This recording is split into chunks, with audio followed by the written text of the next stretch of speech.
Si figuri se noi ci fermiamo davanti a una lettera anonima, noi andiamo avanti come prima, siamo un po' stati tutti oggetto di queste angherie, anch'io in passato addirittura con le pallottole. Andiamo avanti e Bottacin ha tutta la nostra solidarietà, poi Bottacin è uno duro che va avanti per la sua strada, quindi non ci sono problemi. Il mantra è quello ripetuto già ieri dall'assessore Bottacin e non può essere altrimenti: andare avanti senza se e senza ma.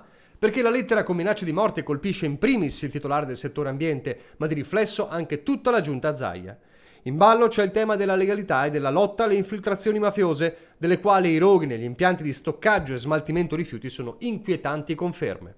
In questi 9 anni di amministrazione abbiamo dimostrato di tenere la barra dritta, di aver chiesto il rispetto delle regole e soprattutto voglio ricordare la grande collaborazione con le forze dell'ordine, dalle prefetture, la Guardia di Finanza, le questure, i carabinieri, e il gruppo dei forestali, insomma l'autorità nazionale anticorruzione, insomma tutto quello che potevamo fare l'abbiamo fatto. Intanto le indagini dei carabinieri proseguono. Sotto la lente di ingrandimento la busta con all'interno il biglietto recapitati nella cassetta postale dell'abitazione trevigiana di Bottacin.